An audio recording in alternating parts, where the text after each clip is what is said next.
Okay, today we're going to talk about the Coriolis Effect.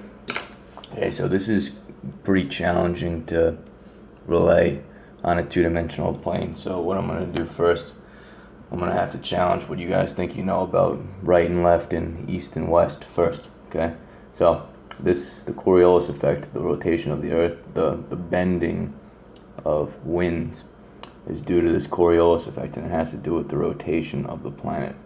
Okay, so what I want you to do is first I want you to imagine that you're above this coaster. Okay, the coaster is going counterclockwise right now. Okay, to me, I'm looking above it. It's very plainly going counterclockwise. But if I were to go under this, let's say that I was this pen, if I were to look up from that perspective, the coaster would appear to be going clockwise.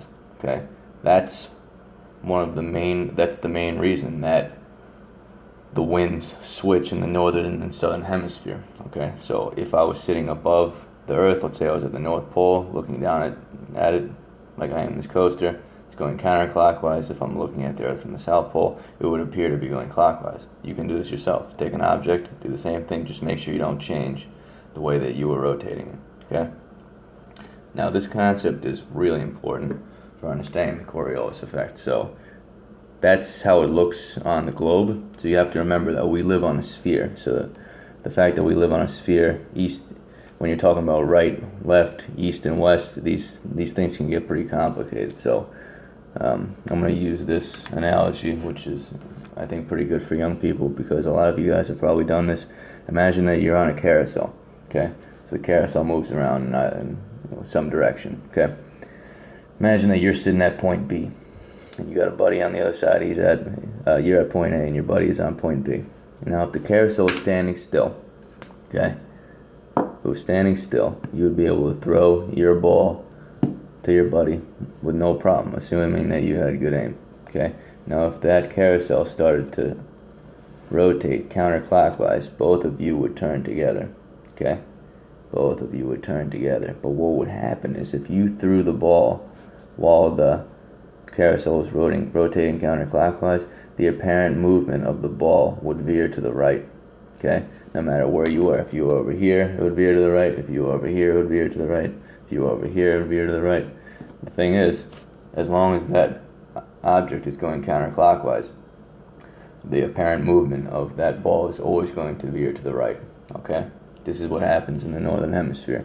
Whether you're coming from the north, it's going to veer to the right. So imagine coming down, right would be that way. If you were coming up, right would be this way. If you're coming from the west, right would be that way. If you were coming from the east, it would be the complete opposite way. So this is really important for understanding what causes the curvature of the winds. That's why the winds behave the way they do. Okay, so look at this would represent the southern hemisphere. If you were at point A, same thing, and your buddy was here at point B, same thing. If the carousel was standing still, you could throw your ball right across to the other side, assuming you had good aim, it would go right to him. But if the carousel was going clockwise, the ball would veer to the left. So same thing, if you moved over here, the ball would veer to the left. If you moved here, the ball would veer to the left. It would always veer to the left. Okay, so if the carousel is rotating counterclockwise, it's always going to be getting thrown to the right. Clockwise, always going to get thrown to the left. So this is really important because north, east, south, and west are always going to be north, east, south, and west. Okay, but what's right and left is dependent on where you are. So you can be looking down, you look right. You can be looking south.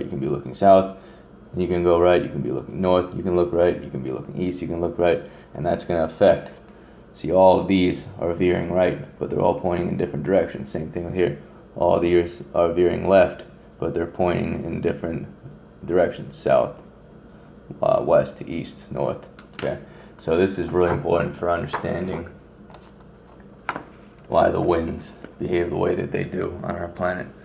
Okay, so as I said before, because of the Coriolis effect, anything in the North Pole is going to veer to the right. Coming down from the North Pole is going to veer to the right. Anything coming up from the equator is going to veer to the right as long as you're in the northern hemisphere. Okay, deflects right, deflects right. Same thing would happen in the south.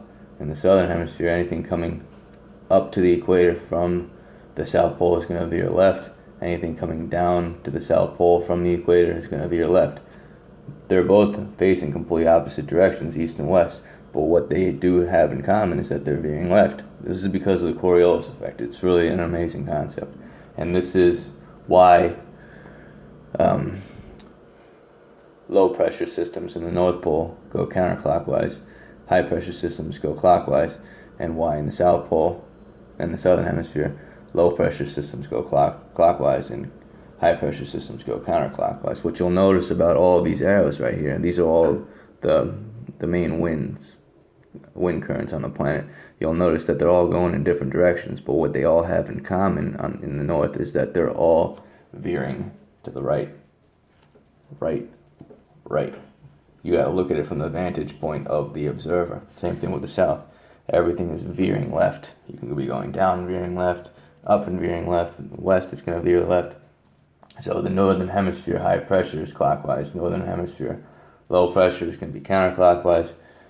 Southern hemisphere high pressure is going to be counterclockwise. Southern hemisphere low pressure is going to be clockwise. So bringing it back to what we talked about yesterday, the descending high pressure in the northern hemisphere is going to take over, fill the void of the low pressure clockwise, and then it's going to ascend low pressure counterclockwise, and then replace the other one as that pressure drops up there. Same thing with opposite in the southern hemisphere. The descending high pressure is going to be going counterclockwise.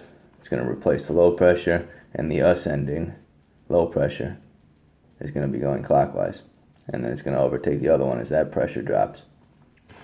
Okay, so it's another thing to remember is that how drastic these curvatures are depends on where you are on the planet, because at the equator of the planet, the circumference is larger than it is at the poles. At the poles, the circumference is the amount of time that it takes for a day to happen is always going to be 24 hours, but what's going to change is the circumference. So how drastic that curvature is depends on where you are, what latitude you're on, because there's literally more space that's being taken up from an observer who's rotating through space as opposed to someone who's rotating through space on the North Pole. Okay, remember, we're always at a 23-degree tilt. Coriolis effect and air pressure, guys. Thanks.